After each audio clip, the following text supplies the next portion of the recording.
know it tomorrow. But for now, now I'm going to show you why we need it and how we're going to use it. So what the unit circle helps us do is come up with exact values instead of using our calculator for decimal values.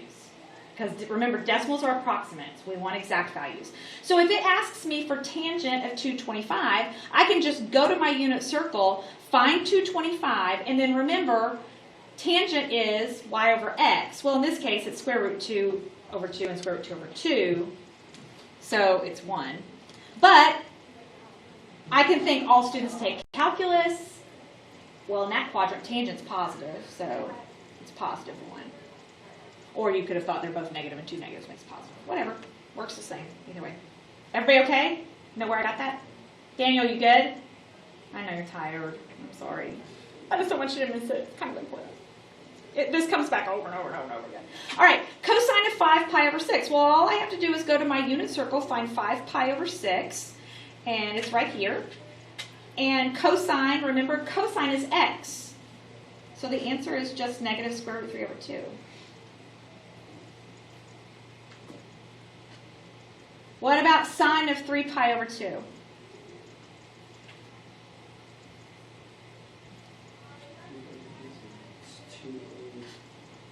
That's undefined? No, close. Sine is y. Oh, 1. Negative 1. This is straight down. 3 pi over 2 is straight down, so it's negative 1. Secant of pi over 4. So pi over 4 is right here. Secant is 1 over x. And when that happens, when you have a fraction, that means you flip the fraction over. So it'd be 2 over square root 2, which we have to rationalize. Which is square root of 2. Yes. I'm going to rationalize this so everybody sees. So you have to multiply by square root 2. I get 2 over the square root of 2 and 2, so it's 2 square root of 2. Cosecant of 5 pi over 3. So I just find 5 pi over 3 on my unit circle. And cosecant is 1 over y. So that's negative square root 3 over 2, but because it's 1 over, you flip it. It's negative 2 square root 3 over. Yep. So it's negative 2 square root 3 over 3. And then cotangent of 180. Cotangent is x over y. Now here's one. If I go to 180, here's my ordered pair. X over y. Negative 1. That one's undefined. So tangent or cotangent on 180 or 360 is undefined? Yeah, actually, I'm glad you brought that up because tangent, if you'll look, cotangent, cosecant, anywhere where the y value is 0, those things can be undefined. So cotangent's undefined at 180 and at 360. Tangent's undefined at 90 and 270. So anytime there's a 0, those things that have a number on bottom could be undefined. All right, is everybody okay so far? Like using the unit circle? Okay. All right, so now this says find approximate values. Now if it says find approximate values, you don't have to use the unit circle. If it says approximate, you get to use your calculator. But be careful. Notice, they're not going to remind you of this. But notice what's missing from all of these numbers. There is no degree symbol. That's because these aren't degrees. They're in radians. So you have to make sure your calculator's in radians. Now, like I said, they're not going to tell you. Sometimes they'll ask for degrees, and sometimes they'll ask for radians, and you've got to be paying attention so you know which one's which. All right, so I'm in radians, and I'm just going to type in cosine 1.85, and I get negative 0.2756, and whatever decimal places. You all know how my less plus is. One time it's going to say 5, the next time it's going to say 3. Who knows? Pay attention to that because they change it all the time. Let's see. Again, cosine of 0.514 is 0.8703. Cotangent. How do I do cotangent again?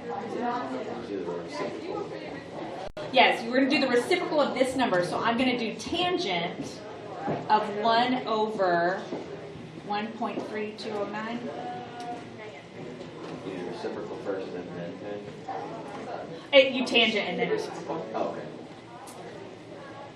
0.9448. Or 0.9449.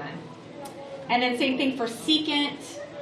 Secant goes with cosine of 1 over.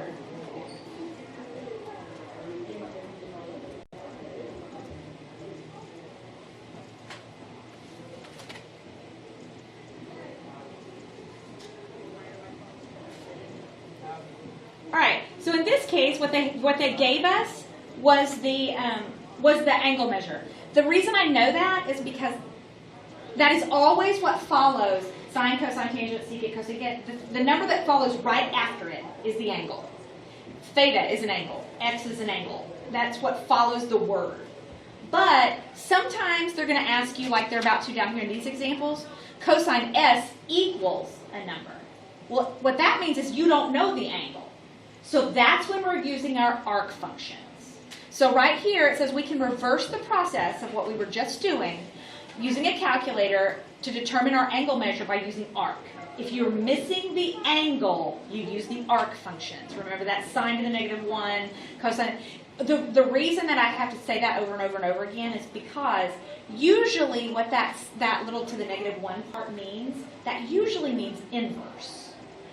Well, it is an inverse. But it's not a reciprocal, it's the opposite operation.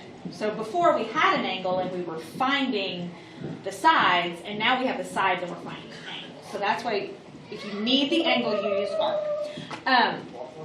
For reasons that you'll understand later, they want you to be aware of this. For all x's in -1 to 1, a calculator in radian mode returns a single value when you do arc sine. Now the reason they're telling you that is because remember, we're talking about circular functions. And we can go around and around and around that circle over and over and over again. I mean, y'all discovered when we first started doing rotation angles, the circle doesn't stop at 360. We can keep going. We can have a 430-degree angle. We can have a 700-degree angle. But your calculator is only going to go, it's only going to give you one angle. And for arc sine, it is only giving you between pi over 2 and negative pi over 2. So think about that for a minute. It's only giving you between pi over 2 and negative pi over 2. It's only going to give you one from those quadrants. That's just the way the calculator works. That doesn't. So you'll see later, we'll talk more about it later, about how you're going to get your other answers if you need other answers. Same thing for cosine. If you do arc cosine, it's only going to give you the answer that's between 0 and pi. So it's only going to give you the answer that comes on the top. That doesn't mean there aren't answers from the bottom. It's just your calculator is only going to give you one. It's going to give you the one from the top. And then the same thing for tangent. It's only going to, it's a lot like sine. It's only going to give you negative pi over 2 and pi over 2. Notice that it's they're not in brackets. And that's because at pi over 2 and negative pi over 2, tangent is undefined. So you can't have pi over 2. But you can have almost pi over 2. So that's why it's in parentheses and these are in brackets. Okay, so with all that said, it says approximate. Approximate means that we get to use our calculator. The value of s on the interval 0 to pi over 2 if cosine is 0.9685. So that means I'm looking for the angle. So I'm going to do arc cosine, and I'm just going to type that in. And it gives me back, you can see that, 0.2517. And we're still in radians because are we still in radians? We are still in radians. Okay. I'm so glad you asked that because I wouldn't have even thought to say this, but the reason how we know we're in radians is this right here. This is your big hint. On the interval of 0 to pi over 2. Because otherwise it would say on the interval of 0 to 90. So that's how you know you're in radians. Now, you don't have to worry about this, but I'm just pointing out that cosine, it told us that we needed our answer on the interval of 0 to pi over 2. It could have asked us for the answer on the interval of pi to 3 pi over 2. And if it did, we would have to do something with this because this, remember, cosine's only going to give us one from 0 to pi. So we would have to do something to find it.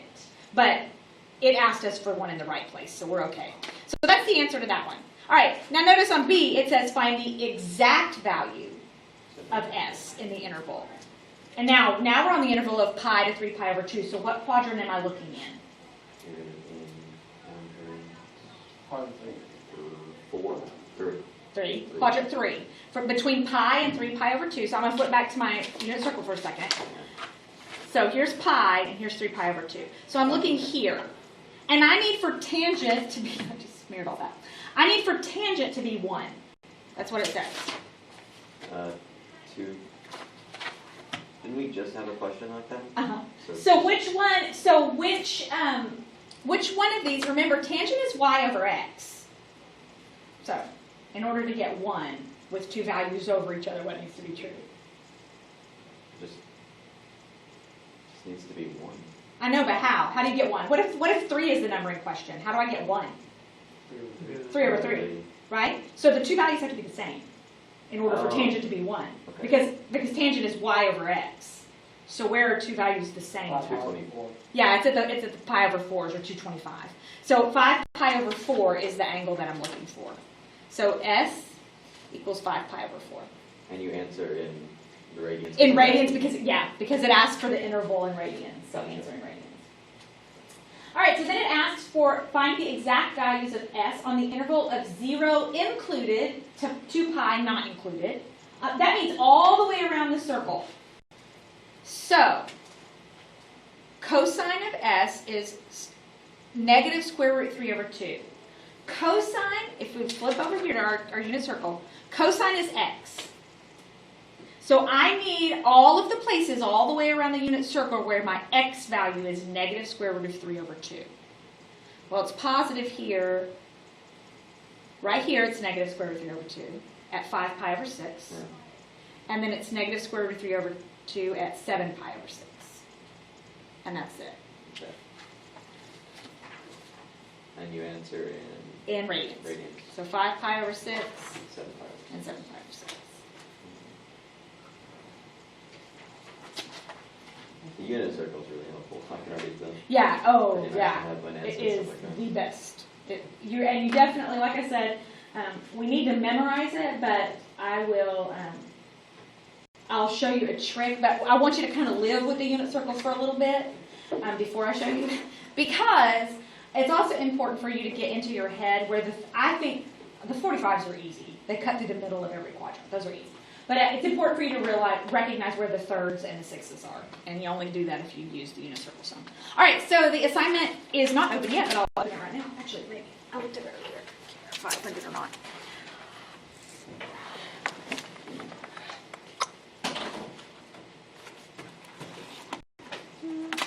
And